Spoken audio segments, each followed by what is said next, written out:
Salut, c'est Pearl pour BGP Music Live. Pearl, merci beaucoup. On est donc au Hellfest. On n'est pas longtemps après votre prestation. Je rappelle, vous êtes les gagnants du tremplin. Donc déjà, ma première question est toute simple, c'est comment vous en êtes arrivé jusque-là sur cette aventure-là?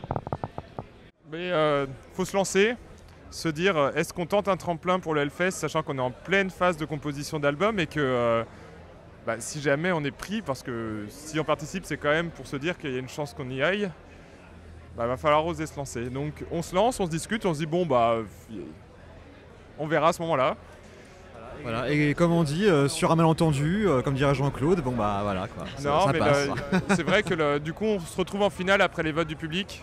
On se rend compte qu'il y a énormément d'autres bons groupes qui sont vraiment bons. C'est pas une compétition parce que c'est difficile de dire que tel groupe est meilleur qu'un tel. Mais on est choisi. Et là on se dit on joue au Hellfest dans 2 mois. C'est parti. En plus, c'était la scène parfaite pour vous sur le tremplin. Quand on voyait, on a été écoutés et voilà, c'était la scène qui vous correspondait. Tout à fait. C'est vrai que c'est aussi un petit peu ce qui nous a décidé à tenter ce tremplin, c'est que on a vu que c'était pour la vallée, on a vu qu'il y avait des groupes comme Brutus, Chelsea Wolf, Chili Christmas qui passaient dessus.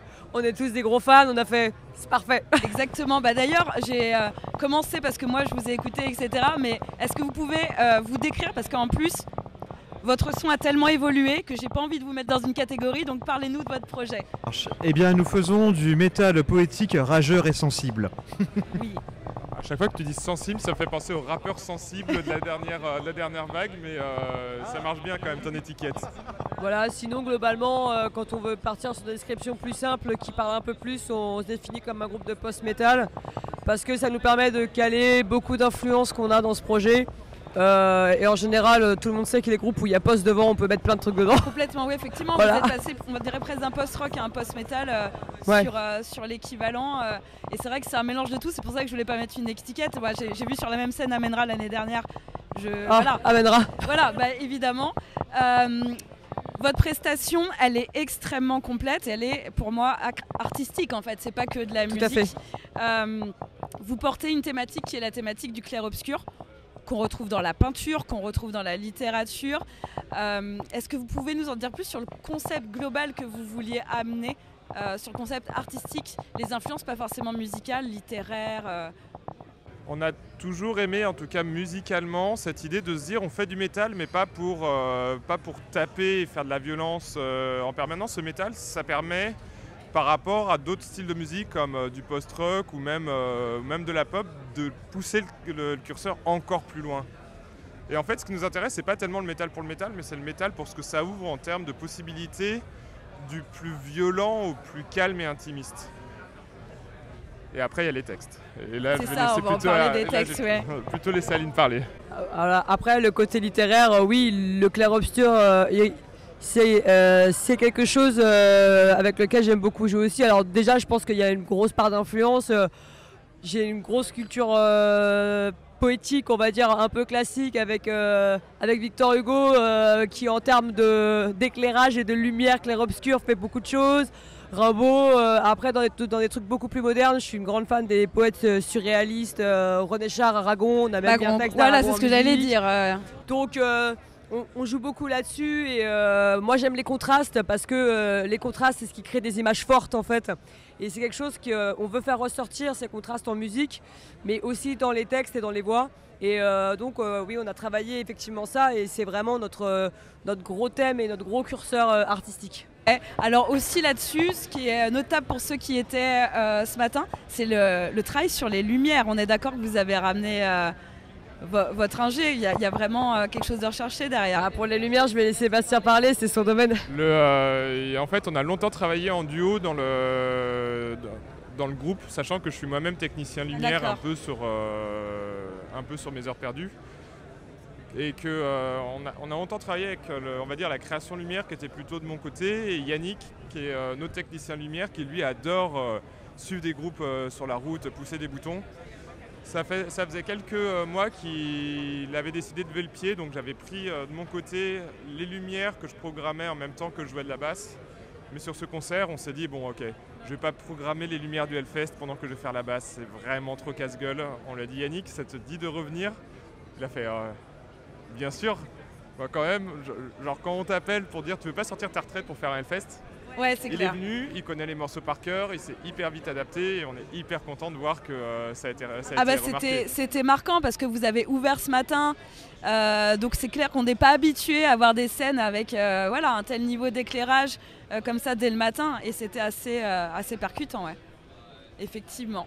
D'ailleurs, je vais revenir à la prestation de ce matin. Qu'est-ce que vous avez pensé de jouer ici, de la presta, de ces scènes qui sortent un peu de l'ordinaire? Voilà, mais quel kiff. On arrive, les gens déjà lèvent les bras. Enfin, en plus, voilà, il pleuvait, donc bon, fallait quand même du coup être motivé pour venir le voir ce matin. Et je me dis, waouh, ok, bon bah là c'est à nous, c'est notre moment quoi. Et non, c'était le pied. Voilà, j'ai pas d'autres mots, c'était le pied. Ça passe très vite par contre, c'est très et trop vite, mais c'est vrai que c'est un super moment. Même quand on arrive le matin sur cette scène et qu'il n'y a encore personne, juste de voir l'étendue de la place, c'est fou.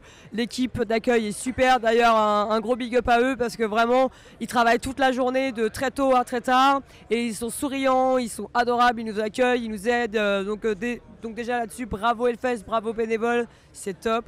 Et après, c'est une expérience humaine incroyable. C'est vrai que comme dit Thibaut, quand tu arrives, que les gens ils ont le sourire, ils sont contents, ils sont contents de te voir et ils sont sous la flotte, il est 10h du mat. On confirme. Ils se gèlent et malgré tout ils sont contents de te voir. Et on voyait au loin, sous les arcanes, on voyait des gens qui regardaient au loin. Donc tu te dis en fait, y a quand même du monde, c'est juste qu'avec la pluie les gens se planquent un peu. Mais voilà, donc c'était super, une expérience humaine incroyable et c'était vraiment une chance exceptionnelle de pouvoir faire cette date. C'était moi je recommande vraiment aux gens qui vous découvriraient d'aller voir en live parce que je trouve qu'il y a vraiment deux aspects de vous. Il y avait un aspect beaucoup plus effectivement sombre et poétique quand j'ai écouté l'album. Je vais revenir, le dernier album c'était 2021. On en reparlera. Et là, il y avait une violence vraiment extrêmement supplémentaire et brutale sur scène. Donc si vous ne connaissez pas Pearl, il faut vraiment voir les deux aspects.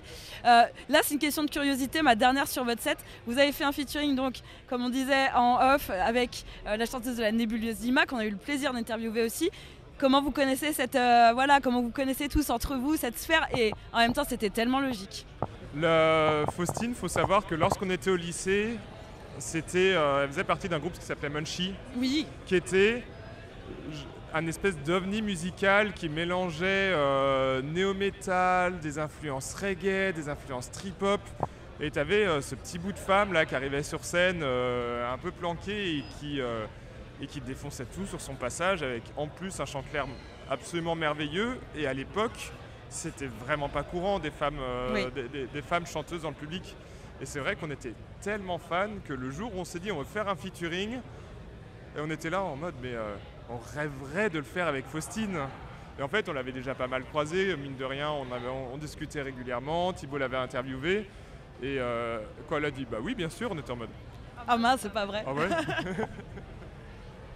Ah mais clairement tu as tout résumé quoi. En fait c'était presque on va dire un rêve de lycéen, tu vois, presque de bosser avec Faustine quoi. C'est fou. Ouais, puis c'est vraiment deux milieux qui se mélangent très bien. Enfin, ouais. C'était tellement évident de l'avoir arrivé sur. Ah bah c'est un personnage Faustine, hein. C'est vraiment quelqu'un que tu adoptes en fait, et tu l'adoptes avec tout ce qu'elle a, avec toutes ses facettes. Sinon ça sert à rien. Il faut la prendre pleinement, mais bon, c'est une personne formidable, elle est incroyable, et surtout, quel artiste. Ouais, puis ça matchait, ces deux mondes, ça matchait vraiment, vraiment top. Ouais, puis on est content de ce morceau, c'est vraiment, même elle, pardon, elle le dit, c'est un morceau qu'elle trouve très très beau, et c'est un morceau dont on est tous vraiment hyper fiers et très contents. Complètement, on vous invite à aller l'écouter. Donc justement, dernier album, c'était Les Maîtres du Silence en 2021. C'est quoi la suite ? Eh bien, ça va être enregistrement au mois d'août pour un 4e album, sorti toujours avec Étienne Sartou, et pour une sortie courant 2025. Après quand, on ne sait pas trop. On verra, on suivra ça avec attention par exemple, on vous mettra en avant. Bien évidemment, maintenant qu'on vous a découvert grâce au Hellfest, merci le Hellfest aussi, et merci les tremplins pour ça. Parlant du Hellfest, je vais vous poser une question que je pense qu'on va beaucoup vous poser. Mais c'est quoi pour vous les immanquables de cette édition? Alors peut-être que vous les avez manqués parce que vous bossez. Mais sur l'affiche, qu'est-ce qui vous a attiré chacun d'entre vous? Brutus. Ouais. Vraiment Brutus. Mais en gros, tous les artistes qui jouent sur la vallée aujourd'hui, c'est-à-dire que je vais être devant Quail Attack, je vais être devant Chelsea Wolf, je vais être devant Julie Christmas. Voilà, c'est le... C'est une grosse journée sur Valais, ouais. Ah ouais, clairement. Clairement. Du coup, en fait, t'as dit ce que je voulais dire. D'accord. Ouais, moi je. Toi, t'écoutes plus. Ouais, moi j'ai un peu plus de extrêmes, frustration ouais. parce que tous les groupes que je suis allée voir ils jouaient hier soir. Et D'accord. hier soir on a fait le choix de rentrer Bah oui. à l'hôtel un peu plus tôt parce qu'il fallait qu'on se repose. Moi il fallait que ma voix elle soit vraiment au calme et reposée pour ce matin. Du coup, mais j'aurais rêvé et vraiment je suis dégoûtée d'avoir raté. Moi je vais les voir en Pror parce Ouais. qu'en Pror c'est toute ma jeunesse, c'est du vieux Black Sympho que j'écoutais quand j'étais jeune. Puis c'est un groupe mythique, Oui. culte. Et vraiment, je voulais vraiment les voir sur scène. Il y avait aussi, alors moins Black, mais il y avait Pain of Salvation que je voulais voir, qui est un groupe que j'ai beaucoup écouté aussi. Et je voulais voir Feu Prodigy, quoi. Parce que Feu, ouais. grosse fan Bah d'électro ouais. aussi. Et voilà, et j'avais bien envie de voir ce que ça donnait quand même sur scène. Surtout ici. Mais bon, ouais, en plus Ouais. ici. Mais bon, fallait faire des choix. Complètement. Quand on a la chance de jouer au Hellfest, on privilégie ce show. Non, Ouais, normal. nous, on a vu hier soir Cannon Fever, Ouais. les Allemands, là, c'était extraordinaire. Là, vraiment, pour moi, je pense, enfin, très honnêtement, un des meilleurs shows que j'ai pu voir au Hellfest tout court, en fait. Ah Tout est ouais. confondu. Enfin, pour moi, en tout cas, c'était vraiment énorme. Bon, top, vous avez pu quand même faire du concert un petit peu. Ouais, ouais. J'espère que vous en profiterez. Je vais vous laisser le mot de la fin. S'il y a quelque chose que vous voulez rajouter, partager. D'abord, merci à toi. Merci aussi aux gens qui sont venus nous voir ce matin parce que fallait vraiment se motiver avec cette pluie, mais merci à vous, c'était vraiment super. Une belle expérience humaine, on est vraiment très heureux d'être sur ce Hellfest.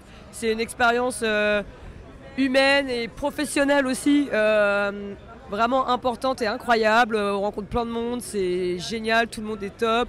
Et encore un grand merci parce qu'on ne dira jamais à tous les Ouais, bénévoles complètement.